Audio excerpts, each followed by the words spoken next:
Hey, welcome everybody. I'm Chef Marshall, and this is Cooking with Confidence. I am so excited that you're cooking with me tonight in the kitchen, and we're together in the kitchen. I'm in my studio, you're in your place.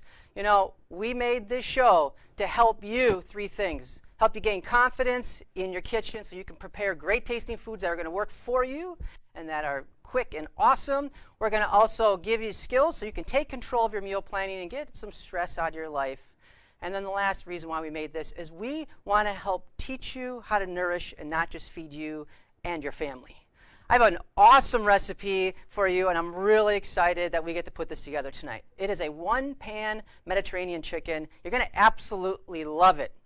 Before we get started on tonight's recipe, I want to talk just a little bit about, how are you feeling right now being in the kitchen? Are you a seasoned cook? I've had a lot of interactions with folks over the years and in the last weeks, and just today I was exchanging pictures and texts with people. If you're a seasoned cook, awesome. If you're thinking, boy, I hope this actually works, well, I hope that you will stick around because I am here to help you make it work. It's going to be awesome. Okay. For today's recipe, like I said, we're going to have this fantastic dish. Now, you got to make sure you have your ingredients. For our Mediterranean chicken, we're obviously working with chicken, some bell peppers. We've got a variety of zucchini and yellow squash. We also have some red onions, a little lemon, honey, olive oil, salt and pepper, and some parsley, oregano, and thyme. It's going to be awesome. The first thing that you want to do, and by the way, if you're saying, hey, where are my recipes? Oh, it looks like you didn't sign up. When you sign up, go to chefmarshallshow.com. When you sign up, you will be able to get the recipe and the shopping list. So we're going to put that in the chat box for you if you happen to not be prepared with knife and cutting board at hand, okay, with all of your ingredients, if that's not you. But if it is you, well, we're obviously going to rock and roll. So make sure you have that stuff. All right. I'm so excited, I forgot what I'm doing. What am I doing again? Okay, I remember. First thing we got to do, folks, is we need to preheat our oven at 350 degrees. Your oven might be a little hot. If that's the case, turn it a little down. If it runs a little low, you could turn it a little bit high. But make sure you get that. The more prepared and organized you are, actually the easier it will be. Sometimes we think, oh, too structured, I don't like it that way. But at the end of the day, it actually just makes life a lot easier. So anyways, we want to preheat our oven. So by the time you're ready to put this fabulous dish in the oven, it will be hot and cooked the way you want it. So we're going to do that. Next, what we're going to do is we're going to start chopping up our vegetables. What I would like while we're doing this is if you have any questions about, hey, how do I hold my knife? And I'm going to be sharing and riffing on things, but if you've got a question about, just anything that we're preparing, maybe you couldn't find a certain ingredient. And I take a lot of pride. I take a lot of pride in making sure that the ingredients we provide you, the recipes, are easy to find, commonly found ingredients and stuff. But having said that, if you've got any questions as you're going, maybe something on the recipe, and we're going to talk about specifics on the recipe in just a second here, but maybe you got a question on that, let me know. Let's see, I got confused because she's on my left, but on your right, I have my right-hand gal, Jana, all right? Going to help with answering questions, and she's going to share the question, and I will be answering. I would like to talk about the recipe for 2 seconds. For those of you that signed up and have the recipes, I'm sure you probably just have them on your phone or your device or whatever. This is what I would call like a batch meal recipe. It's great where you can cook once and eat many times. For tonight's preparation, I halved it so that if you're a family of 2 or 4 or whatever, you can obviously make the adjustments as you want. But I halved it so that it was manageable and it just kind of made sense as to how to show you how to do it. I want to make sure that when you are doing it, that you have it. I provide you the shopping list. I give you the produce, the meats, the dry goods, and all that fun stuff. So we're all set, and we are going to get chopping. So let's start with our bell peppers. Do we have any questions or comments right now? Let's get going. We're going to cut up our bell peppers and make it really simple for yourself, okay? You notice I just cut it in half, and then I actually happen to have a little handy garbage right here that I can peel stuff out. I like to make sure that I am maximizing the food and minimizing the waste, and that's Really, that's really important here. We're going to cut these up into chunks, and bite-sized chunks. Now, bite-size might be a subjective term, so you can make, or actually, I think I said large chunks. See, I have a tendency not to follow my own recipes, but I guarantee you it will taste awesome no matter what you end up doing on it. So we're going to chop these up into good-sized chunks here. And actually, what we'll do is after I cut this pepper, we're going to do the chicken because that's what I was supposed to do first. But I got so excited. First episode jitters here, and now I'm settling down. But I'm going to cut this out, peel that out, and then we're going to continue to chop. Maybe you want to use some green bell peppers. That would be all right. Green bell peppers are going to have certainly a little less flavor. They can be a little bitter at times for people. I love the color. Maybe you want to do a combination. I'm okay with that. You can certainly do that. You could use some yellow peppers, some orange peppers. That would be okay as well to do. I'm going to get into the chicken here. I guess it really doesn't matter as I'm saying that. Just what I want you to be thinking about, folks, is how do you make it easy for yourself, and especially how do you make it fun? So when you're organized, you got your ingredients, and then I want to make sure you have the right tools. And when I think of cutting up raw meats or fish, make sure that you don't have to have gloves per se, but make sure that you have a separate cutting board so at least you can, after you're done cutting up the raw meats or seafood, that you can then switch it out, thoroughly wash your hands, and just make sure that you're safe, because cross-contamination happens a lot more than we realize. I'm taking some boneless, skinless chicken breast. If you want to use thighs, if you want to use a combination, you can certainly do, you can use any kind of cut that you want. I like to get all the barriers. I like to get all the barriers out of the way. I'm curious, folks, how many of you are watching, are following me and feeling comfortable, or because I cut the peppers up first instead of the chicken, is anybody feeling a little like, hey, what's he doing? Let us know. No, I did. You did. Okay. See, Wingal Jana already threw for a loop. I threw myself for a loop. But you know what? That's part of having fun in the kitchen, is just relax, have a good time. You're going to get your meal made.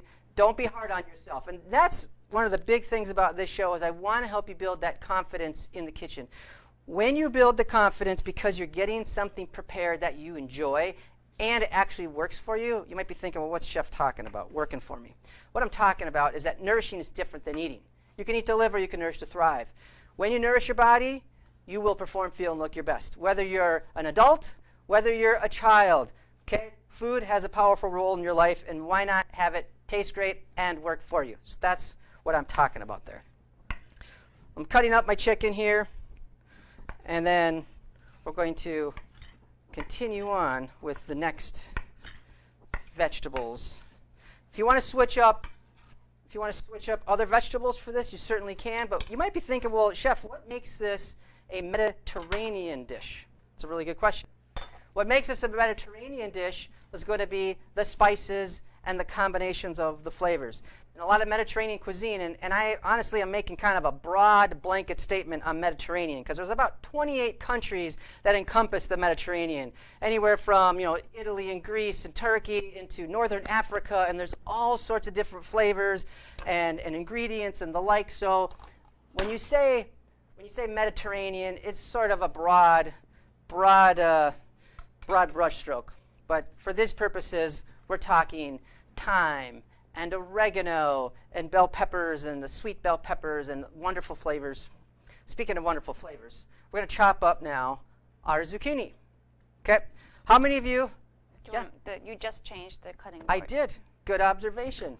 You want me to say something about that? Yes, I do. I changed out the cutting board, okay? I was talking about food safety. Look, all jokes aside, it's really amazing how, I happen to have a polycomposite cutting board. If you're using wood, that's fine. If you're using plastic, that's certainly fine. You just want to make sure that the kind of cutting board you're using is like semi-impermeable, meaning that it's going to take a lot of chopping, slicing, and dicing in order for grooves to be accumulated in the board. And otherwise, because food can get in there, especially with wood cutting boards can harbor bacteria in the grooves from the cuts. And you just want to make sure that you thoroughly clean, really scrub them really good, especially with the raw meats and stuff like that. So just to be on the safe side, to Jana's point, I just switched out my knife and switched out my cutting board. And if I was we're in this beautiful studio kitchen. If I'm at my house, I'll scrub it down really good and my knife and all that, and then I'll continue. But better safe than sorry. That's the whole point. Thank you for bringing that up. Appreciate that. All right, next is our zucchini. We're going to cut this into large chunks as well. Large chunks is a subjective term, so you can kind of do whatever you want, really, but make them sort of uniform. Peppers and zucchini are 95+% water. So they're going to cook approximately at the same time, whereas if you had a carrot and an onion, or a carrot and zucchini in this case, those carrots are going to take 2 to 3 times as long to cook. So you can have approximately the same size with the peppers and the zucchini. All right, so we're going to chop this up again. I'm going to just do like large chunk here. You can see I'm letting my knife do the work. Let your knife do the work. Well, what do I mean by that? I'm not forcing it, number one. I'm just letting the knife rock back and forth. How many of you, let me know in the comments, how many of you feel comfortable with your knife? Let me know, because a lot of times this is a huge barrier. It's one thing to have a fancy knife, but if you don't feel good using it, you're not going to use it. So you want to feel comfortable, and a big way to feel comfortable is just on how you handle the knife.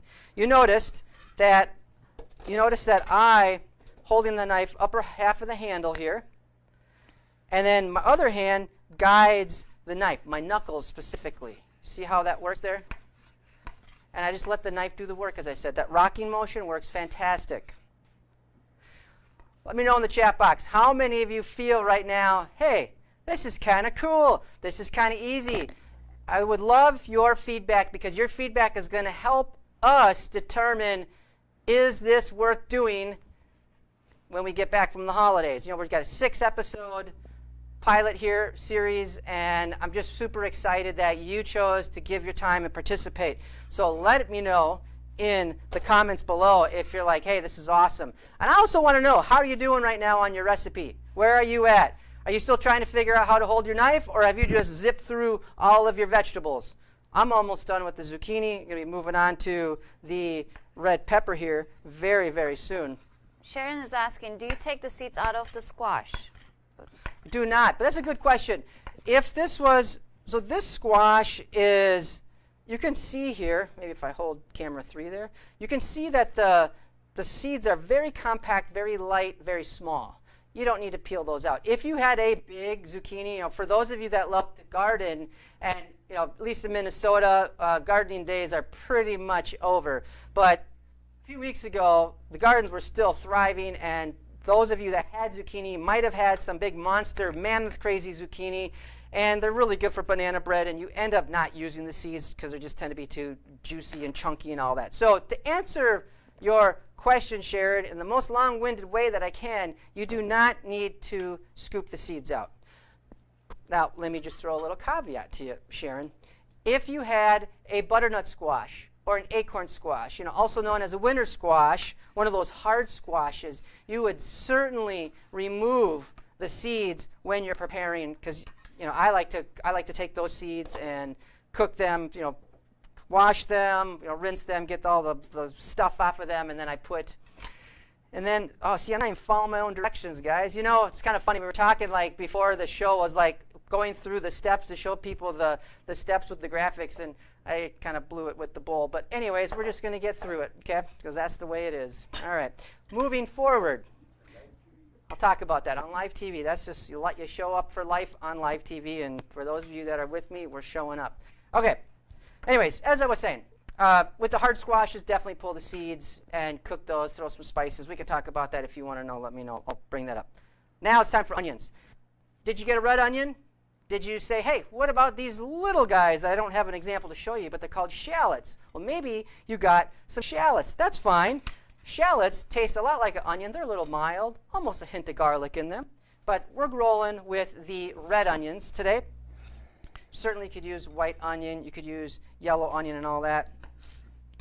For those of you that have been going to my presentations or watching my videos or webinars, you might have chuckled when I was making fun of myself about not following my own directions, because I have a tendency not to do that. I kind of take the path of least resistance. Is that a fair comment to say?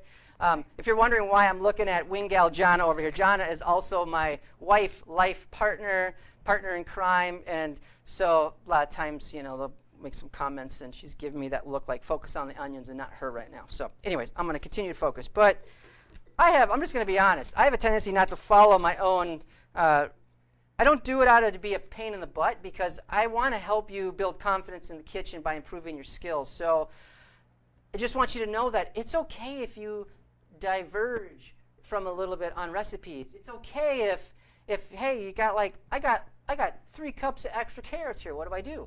Put them in an airtight container, pop them in the freezer. Now you can make chili on the weekend.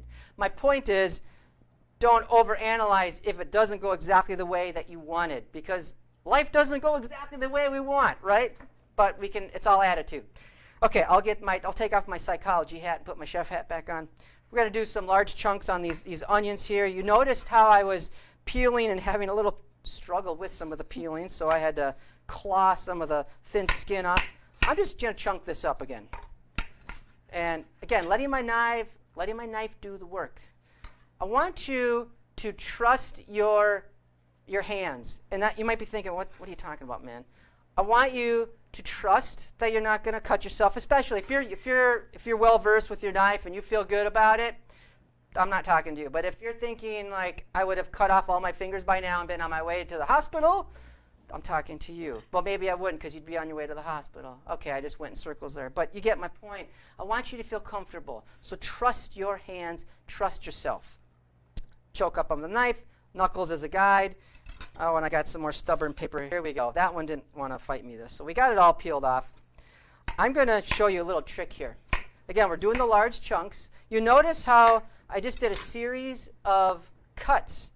I didn't go all the way across, but I went almost like right to the core. It's still intact. Now I got a nice little handle there. Again, letting the knife do the work. I'm just going to cut it up. And this looks great. We're going to throw that away. I save compost. I have chickens. I'm one of those guys. And I love to give my chickens vegetables and scraps and stuff, but not onions. So do we have any questions, thoughts? Sharon says Fred diverges. Yeah, you know what? That's life is all about diverging. But as long as you get to where you're going, if you get there a little bit different, no problemo. Okay, so this is the portion in the recipe where, had I been following my own recipe, I would have taken all those ingredients, and I would have been, at this point, putting them in a bowl. But just for the sake of, we were having this conversation, I said I was going to follow my directions, and I just had the jitters, so there you go. But I'm going to just do it in the sheet pan. As I said, you're going to put everything in the bowl, and you are now going to take your ingredients, like we're going to take the olive oil here. We're going to add that. We're going to take some lemon juice, and we're going to squeeze that in. If you want to use your hands, that works. You can use a citrus reamer. That works a lot easier, especially if you have cuts on your hands. You will be reminded as you're using fresh lemon juice, but I don't, so I'm okay. But we're going to take that lemon juice, squeeze it all over. This is going to give that nice, refreshing zing that's going to really complement the oregano, thyme, and parsley that we're going to add to just bring out that Mediterranean, generally speaking, as I said, referencing those 28 countries. But it's going to taste fantastic. It's going to really bring all those flavors out. All right, we added our olive oil. We're going to add our spices. Again, we used parsley, oregano, and thyme. If you want to add basil to it, you certainly could. A couple things I want you to keep in mind. A lot of times people say, hey, I don't have that dried spice, but I happen to have this fresh spice.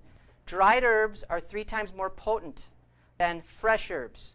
So you need to keep that in mind if you switch them out, dry for fresh, fresh for dry. Dried are 3 times more potent, so make sure you follow that so you don't have a situation where it's overdone or underdone or whatever the case may be. All right, we're going to take a little bit of honey. And a little chef secret here, I obviously have this nice presentation for you today. If you're just squirting it out of the bottle, that's easy. I have it in the little serving, little serving cup here, what is this thing called? I don't know. This device that's holding the liquid stuff. Okay. What you could do is you could, I'm getting a little geeking out on like show prep here, but you could just do a quick light rub of some oil and no one would see it, and then little light rub of the oil, and then you add your honey, and what would happen is it'll easily slide out. Now, of course, I did not do that because I like to diverge and I like to really learn, and I'm going to have a lot of learnings after our first episode. But anyways, we're going to just take and scoop out that honey whenever possible, and it doesn't, whenever possible, where I was going with this is I like to use raw unfiltered honey. Now, since we're cooking this dish, it's kind of academic because it's going to get cooked and it's not going to really have the, you might be saying, well, where are you going with this, chef? Raw, unfiltered, unpasteurized honey, that actually, and if it's grown in your area might be your state, your quad state region sort of thing, but like in Minnesota, I would say like, Minnesota honey, it's going to have local allergens in that honey to help build up the antibodies that are going to help you build immunity is where I'm trying to go. So it actually can help you if you suffer from seasonal allergies. But since we're cooking it, doesn't matter so much because we're going to obviously bring it to temp and it's going to be absolutely dynamite. Next, we're going to take a little salt and pepper. I promise you folks, if you followed my recipe and you did it in the bowl, it's going to be a lot easier to mix it around. Now, I could throw some gloves on, and that actually would make it really easy, but I just like to, again, kind of take that path of least resistance. But look at how beautiful that is, how festive that is, all the colors, and we're going to have just delicious, delicious aroma and taste. So we're going to mix that up really good. I was talking about batch meals before. This is one of those meals where you could have everything cut up, everything portioned, and put it in a container, and then the next day, you could just, when you get home or when you're ready to start cooking, you could already have it all cooked up, or not all cooked up, well, have it all prepped up, and then put it on your sheet pans and pop it in the oven. If you do the full pan because you've got a big family or you want to cook once, eat many times, you're going to have 2 sheet pans, by the way. I used parchment paper and some foil that I put on this just to help with the cleanup. A lot of people love to cook for themselves and they want to make great tasting, nourishing foods, but they don't really like the cleanup. I get that. That's why if I use the foil and the parchment paper, it cuts down a lot on the cleanup just to make life a lot easier. So whatever it takes to help you do these things with confidence and certainty, then I say go for it. Okay, that looks awesome. Any questions, comments? Yes, Awesome. question Awesome, from awesome, Rosie. How do you avoid tearing when chopping onions? Well, first thing is don't stick your onion sweat hands that have the juices on it in front of your face. That's the first thing. There's a lot of different theories, all jokes aside. I've heard that you can chill your onions. I've heard that the age of the onion can impact if your eyes will tear or not. I don't know how you would know the age of the onion unless you grew your own onions.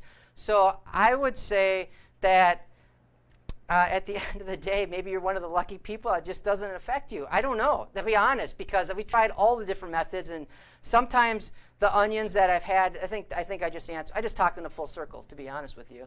Now that I think about it, if I've had onions sitting around for a long time, the ones that sat around bother me. But I cut onions all the time. I think I'm just used to it as well. So this was also known as Stump the Chef. And you almost stumped me, but then I answered my own question. All right, speaking of answering, we're going to answer to the oven. And we're now going to put our 1-pan Mediterranean chicken in the oven. And we're going to have it, we're going to cook it until the chicken's firm to the touch, 20 to 25 minutes, depending on how much chicken, the thickness, and all that. But this is going to be awesome. So we're going to pop that in the oven.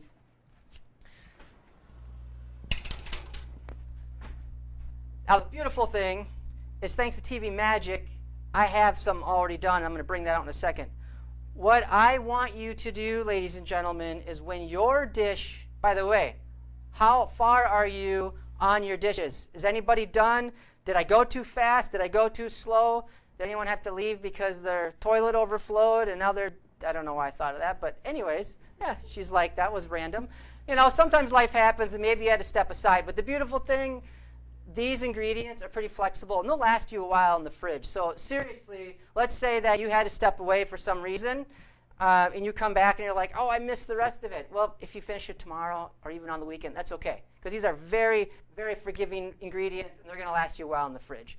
I'm always trying to think, how can we get the barriers out of the way to make life easier for you? And having hearty ingredients that will work with you when life happens, that's what I'm trying to do. I want to know, though, when your dish is done, what's it taste like? What's it look like? So please, folks, you got to take a picture, and then I want you to post it in the comments, okay? So you're going to take a picture of your dish and put it in the comments tonight in tonight's episode so we can see what you created, and we want to know how it turned out. Your feedback is really important so that we know, are we giving you a really meaningful experience? Is this something that you'd want to do again? And are you going to want to come back to watch the next show? All right. The kitchen, the oven's calling me again. So let's pull out. Jackie, I just want to say, Jackie says it took 2 of us, but we are right with you. That's awesome. And you know what, Jackie? You actually made my day, because this is what I want to have, is I want people to come together. Food, obviously everybody needs to eat. And everybody has a different story about food and a different experience. Well, why not have people in your life that you're with, whether it's your husband, your wife, your boyfriend, girlfriend, whomever, your neighbors, your kids, have them participate. Have a positive relationship with food. Make it fun. Make it practical. I get all philosophical and I get all silly and goofy, and that's just how I am. But at the end of the day, if you're having fun, then we are having success. So I appreciate Jackie letting us know that. Keep doing it. Have fun preparing together and making it happen, and that is super awesome. Speaking of super awesome, we're going to get this out of the oven now.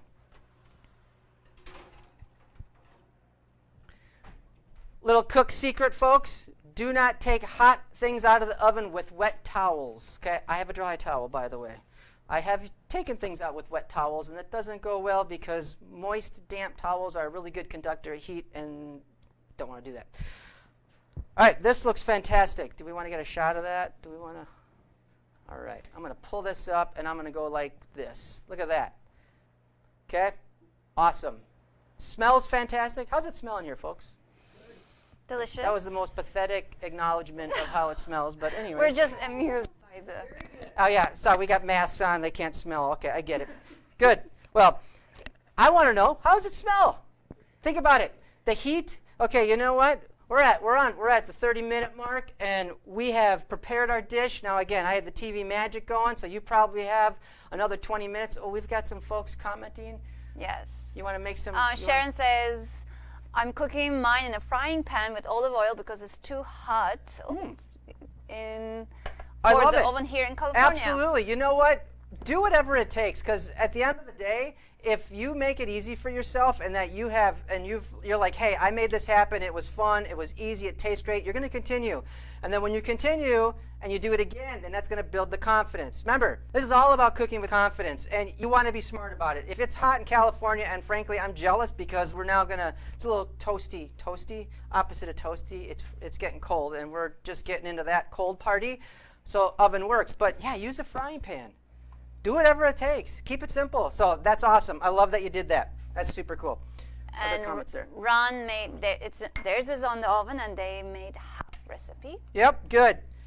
Oh, I would like to know, for those of you that are cooking with us tonight, I gave you the recipe as the page 1, and then I gave you shopping list and mentioned about having the recipe, and I gave you the recipe on page 2.